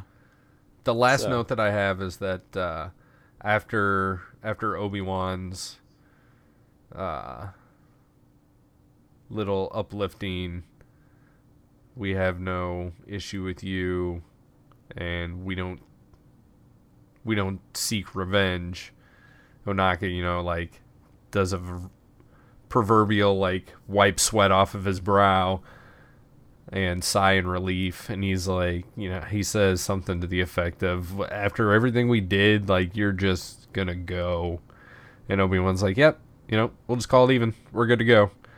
And then he almost does the start to walk up the ramp and pause and turn around, and he says, oh, by the way, Dooku, not so much. And he knows where you live. Yep. So you better watch your back. Yep. So yeah. Go ahead. Yeah, no, exactly. To me, is it honorable or is it still threatening that Obi-Wan throws that out there? I don't think it's threatening. I don't necessarily think it's honorable either. I think that it is, like, you got lucky with us, but you better watch your ass because you're not lucky with everybody. Like, just a pleasant warning. It's just like a little jab. Like, like, I'm not going to beat you up, but that guy behind you, he's going to beat you up. See you later. Yeah. Yep. Peace out. Thanks. Bye. And then cue loud music, right? Cue loud music. Yeah. He walks up the ramp and cue loud music. So, This is where, for the first time in a long time, I had any notes about the credits. Okay. Yeah. We've got like credits? We got on the normal credits with producer, executive producer, director, all that stuff. But I was more interested in looking at the voice cast. Yeah. So top billing on this goes to B.J. Hughes, who does the voice of Jar Jar Binks in this episode. Mm-hmm. And I thought that was interesting because even when we have guest characters that are more main characters, I don't feel like they are top first first in credit. So I did look into B.J. Hughes a little bit. I don't know if you did or not. I did not. And I don't know what other credits he has to his name. I did not. So I will say I did not look for that, but I looked for his credits as far as the Clone Wars go. Okay.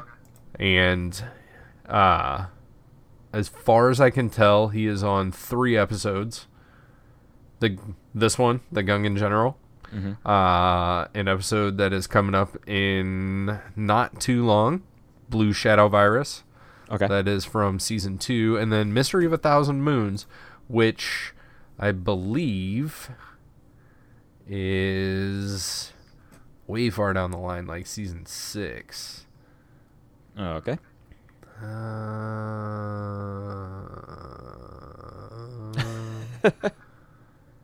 don't know.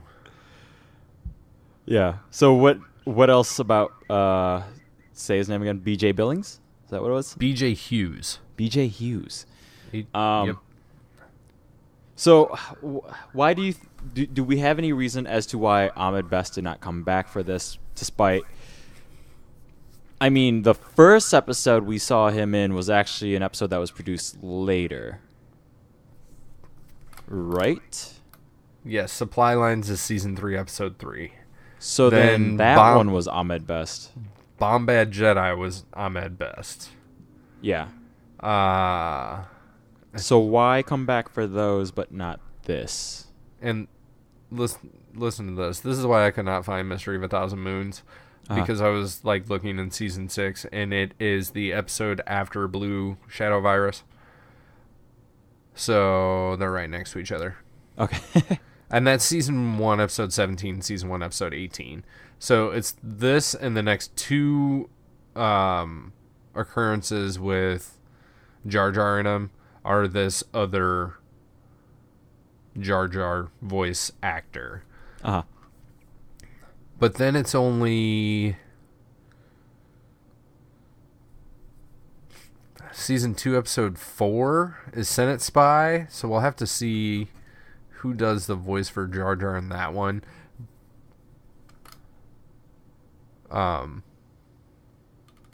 Yeah, so, okay, you asked me a question, and that question was, do we know why Ahmed Best left the show? Yes. Or was replaced for these 3 episodes, right? Mm-hmm. From what I read, it looked kind of ambiguous. Like,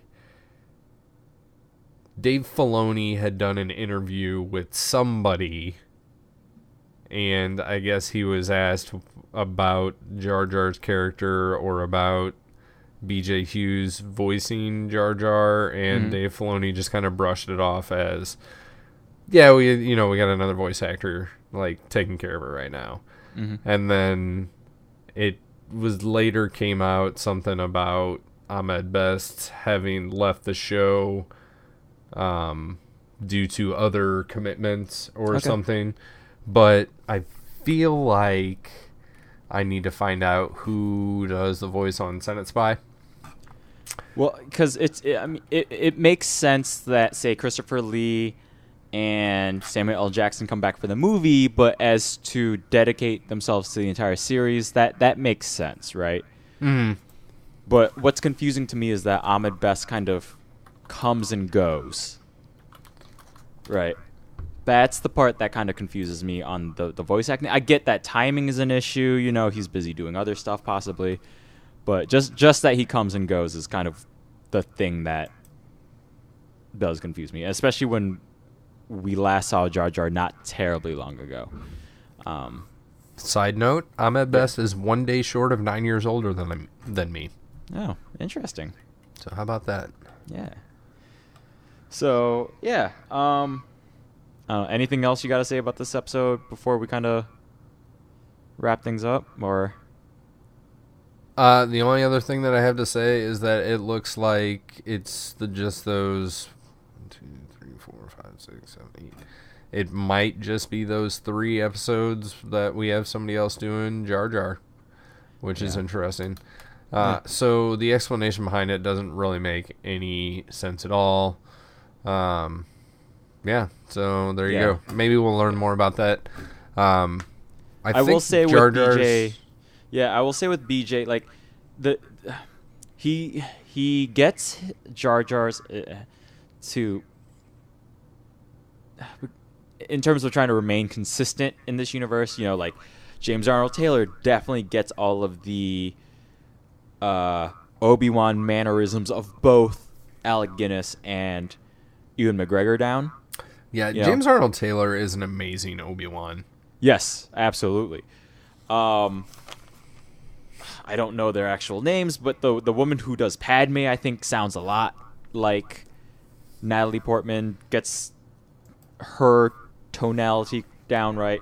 The one who sounds different but still kind of gets the attitude right would be the gentleman who plays Anakin. James Arnold Taylor is the only one I know off the top of my head. Matt Lautner. Yes. So,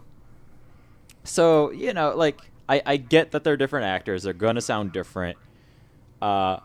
With the character like Jar Jar, who is already kind of hard to listen to, I'm not blaming the voice actor, but the replacement voice actor just makes Jar Jar a little bit more annoying already to me. Yeah, I mean, I'll downright say it. I didn't like it. Yeah. So, that being said, I didn't like it all right to begin with, but yeah, you know, in terms of the voice, but just new guy. Again, it's not his fault. He has to play Jar Jar. It's a thankless job, right? Right. There's no winning there. That being said, let's give our thumbs up, thumbs down. Why don't you go first? Thumbs up, thumbs down. This one's a thumbs down. Big old thumbs down. Saw that one coming. This is a deep thumbs down. Very deep down. As we kind of got out in the middle of the episode, the writing is bad in this one. Just bad. Like, it's a mess. This one is a mess. This one in particular, because of how it cuts back and forth, and because when we cut around to essentially 3 stories, this one with Turk thrown in the mix, this one essentially has 3 stories going on, and every time we cut back to, especially the Jedi story, there is next to no progression. There's no reason to cut to them other than to remind us that they exist. But yeah, the writing in this one's awful. It really doesn't.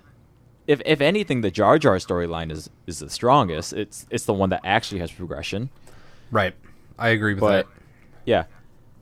So it's not that Jar Jar appears in this one. It's just that the episode overall is just bad, and then because of it, it actually makes the previous episode even worse than I thought already. So, which I already explained at the beginning, but as we go through, these 2 episodes easily could have been pared down into just one single episode. Okay. Like not even a question. And it's unfortunate because we've seen that a couple of times with these multi-story arcs. Like if you're going to do the multi-arc, have a reason to sustain a story that long, right? Right. Yeah. Yeah, go for it. Yeah, you want to go for it? Yeah, this one gets a thumbs down from me, but it's not. I don't think it's a bad episode, right? It's just not an episode that I enjoyed. It's completely run of the mill. Mm-hmm. There's some good stuff. There's some not so good stuff, but there's not like extremely high highs and extremely low lows. Again, it's not Jar Jar being in this episode, like you said. His little plot line of being the Gungan general is the strongest thing happening in this. Yeah. If we, the pirate thing is fine, but if we could have just tweaked a couple of things here, we could have ironed some stuff out and gave this a thumbs up. Yeah. Again, no offense to Mr. BJ Hughes, but he didn't sell Jar Jar for me. He sold somebody giving an impersonation of Jar Jar. Yeah. And that takes me out of the story enough to not be compelled to be interested in giving this thing a positive endorsement. Yeah. It's just, it's fine. It's not, you're not going to watch this and go, oh my God, I wasted 22 minutes and 48 seconds or whatever it is. Yeah. It's just there like a dead fish. Yeah. I was actually unable to watch the behind the scenes stuff on this one because for some reason my DVD wouldn't load on my computer. So I watched the Netflix version of this episode. Yeah. So I'm interested to go back and watch the behind the scenes stuff because sometimes that gives me some more information that I can not only bring to the show but also kind of formulate my opinion around. Mm-hmm. Yeah, so not having that, maybe if I would have, it would have skewed me in the other direction. This is definitely not like a bottom of the barrel hard thumbs down. It's just that it didn't have enough to kick it over the edge. I'm fine with it. Like everything's cool. There's some cool stuff in this episode. Yeah, this by no means is the worst episode that we've seen yet. Not at all. That Honor. What was the one I really fucking hated a few weeks back? I forgot already. This is what happened. Like, we're what? 20 episodes in. Was it Bombad Jedi? I don't even think it was that no, one. Maybe it was. No, it was one of the droid ones, right? Downfall of Droid, Duel of the Droid. Something like that. Yeah, one of those was fucking terrible. Or Rookies. Yeah, it was. Yeah, one of those. Yeah, one of those trio. Because it was. Yeah. Anyways. Speaking of Rookies, do you remember when we were watching Rookies and near the end they have the Fives or Heavy has like the iPad and he's trying to like rig up this explosive device, and then in Arabesh it says some text. Yeah, like that's what it said. Yeah. So there's a little bit of Arabesh in this episode, but it's just like a couple snippets of words like when one of the pirates like holds up like, hey, we're going here, and he like hits the screen and there's like the X marks the spot, or like the blinking circle, and it says target. Like, that's cool. Like, that's our target. That's where they're going. When at the beginning, when Jar Jar's ship is getting shot down, there's like 2 missiles coming up behind him, and they both say, it says like bogey, like they got 2 bogeys on their tail. Like, that's cool, whatever. Again later, like one of the pirates like holds up his little iPad or something, and in English lettering it says whatever 1 2 3 4 5 6 7. And I snapped a picture of it to send to Lorenzo, and I was like, look at this. Like I don't get it because it passes so many hands. Like, well, because like on the same fucking screen, I think there's some Arabesh. Yeah. And, like 14 seconds earlier, there's like 2 dotted lines like trailing behind this thing, and like they're bogeys. That's what they are. So you have time to do that, but like somebody was just like, all right, whatever. 1 2 3 4 5. I think it says 1 2 3 4 5 6 7. Like, one of the numbers is skipped. It's you know weird. what's like, anytime we point out little pedantic mistakes like that, the funny thing to me is like at least 100 people looked at that before it went to air. Right. Like, a good amount of people did quality assurance checks on it. Right. Like, there are whole companies devoted to getting pre-air episodes to watch, to do quality assurance on them, to make sure shit like that does not happen. Yep. So, and yet things pass through. I just looked it up, and it's on the same screen that has like Whatever. the bogeys trailing. Okay. Yeah. It says whatever 1 2 3 4 6 7. Somebody doesn't like 5, so Somebody doesn't like 5. Another note that I do have is that none of the clones in this were named. So. Oh yeah. Oh, did you notice, by the way, did the clones change color? I forgot to bring this up. They were like maroon, I thought. They were maroon after they crashed, but they were black in space. Weird. They had like black markings. Like, it was black or gray, and then when they crashed, they are maroon.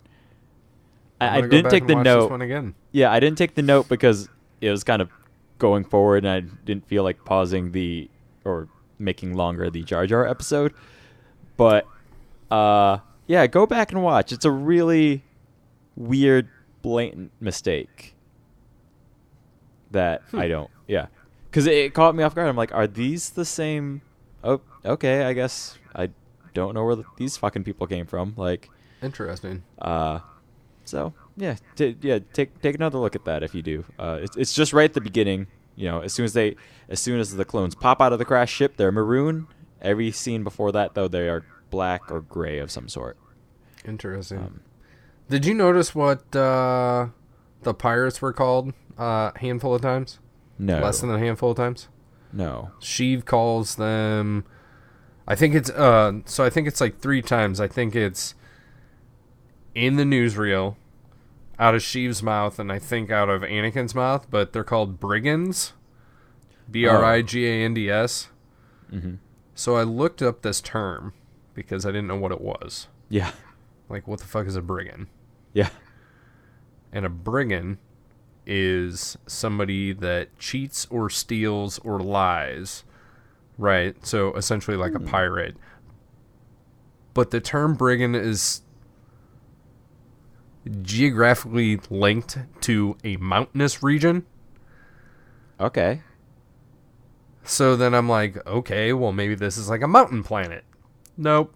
No mountains. We got plains. We got geysers. We got pirates. Yeah. So I thought it was odd that it was like somebody had brigand as a word of the day on their word of the day calendar, and they're like, we're putting this in this fucking episode, man. Like, we're doing it. Good catch. Yeah. Well, word of the day for everybody. Word of the day, brigand. So yeah, I think anything else. At this point, do you feel that it is better to fail with honor rather than succeed by fraud? Yes, I think the fortune cookie holds true. Do you? Just in general, in life, Okay. Outside of this episode, yeah. Fail with honor. It's better to fail honestly than to cheat with lies. All right. And fraud, yeah? Yeah, there you have it. Yeah. So, because, otherwise you're Lance Armstrong, so. Ooh. All right. Just throwing some heavy shade that way. That is very true. Just throwing some heavy shade. Yeah, see? Yeah. So, no lies. You can find us online. We Yep. got some social medias and stuff going on. Yeah, Kevin's in command of our Twitter, which is at Not the Nerds. Yep, at Not the Nerds. Our Facebook is at Not the Nerds Podcast. That one's Lorenzo. Yep. Gmail is notthenerdspodcast@gmail.com. Which I tried to log into our Gmail account the other day, and I almost locked out somebody else because I did not have the right username in, because I was trying to use nottthenerds@gmail.com, but that's not what it is. It's notthenerdspodcast@gmail.com. Yep. And that syncs with our Facebook. What's our Instagram? Is that Not the Nerds or Not the Nerds Podcast? At Not the Nerds. All right. But as of now, there's no posts. I'll need to start throwing pictures on there or something, even if they'll be Star Wars related of some sort, but they'll just be more general, maybe. So yeah, I may try to learn how to use Instagram, because Instagram's interesting because a social media chat corner of Not the Nerds, because with Twitter you can retweet and stuff. Instagram, there are ways to do that, but it's not official. And with the way I use Instagram on my personal account, I like kind of abiding by the rules of Instagram to some degree. But also that's because I went to school for film and video, and I'm visually oriented, right? My biggest pet peeve is when people post on Instagram a picture of words. Right, that's called text. Yeah, that bugs me to no end. You have the most visual of all social media. Let's post a bunch of fucking text. No, go to Twitter. Put that on Twitter. Put that on your fucking Facebook. Instagram is for pictures. Pictures and videos. So there you have it.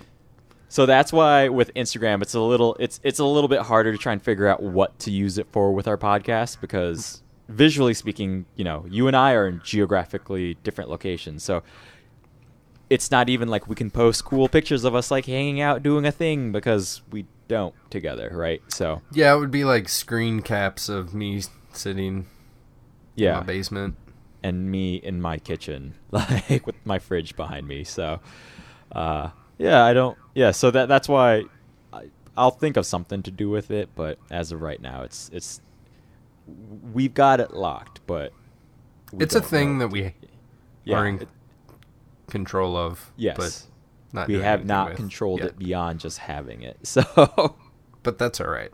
Yeah. So, anyways, we actually did some pretty good time, because we spent the first 15-20 minutes talking about Disney parks. We had some news at the beginning. News may be something that we continue doing. I don't know. I guess we'll see. Well, actually, breaking outside of the realms of when you're listening to this, this is the week on Kevin and my time frame that Solo comes out. Solo comes out in 2 days. Yep, 2 days. So, this episode's coming out a month and a half after the fact. Yeah, just over a month and some. 5 to 6 weeks. Yeah, we have an episode. We have an episode coming out tomorrow, but it is not this one. Yes. So, as I believe announced in earlier episodes that would probably be coming out right about now. We will at some point, it happens to be Memorial weekend. Yep. So I'm leaving town. Kevin's taking time off. Mainly it's my fault for leaving town and not being able to record. Yeah, I'm not actually taking time off. Yeah. Take a day off at least. Come on now. Get some sleep in there. Eat some hot dogs. I will eat hot dogs. I will not take time off. But we'll have a bonus episode, and I think this is something we'll try to continue. Yep, we're gonna try to get it out as quick as possible, but we'll see. Yeah. So we'll see about that. This news is so late for everybody listening to this, so you will already have heard that then. So yeah, but the reason I think it's good to discuss this out is because it'll be something we kind of continue to maybe release bonus episodes. We've discussed this before, but we'll kind of have our weekly Wednesday Clone Wars.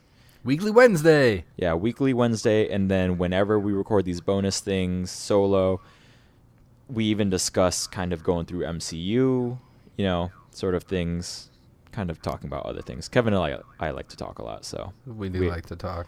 So we can talk about other things besides just Clone Wars. And hence, about 6 weeks ago, when we're recording this episode, I kind of reformatted the titling of our episodes.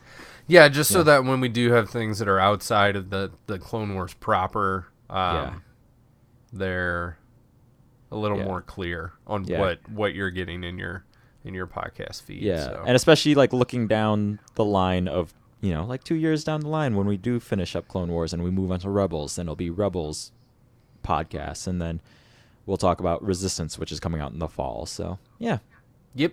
Okay, that's our state of the podcast section that we kind of say every couple of weeks here. So, yep. Yeah, okay. Until next time, everybody. Thank you.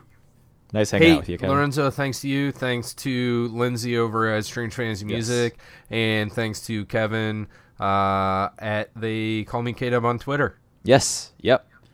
By the way, a brigand is a member of a gang that ambushes and robs people in forests and mountains. That is very specific. See you nerds next week.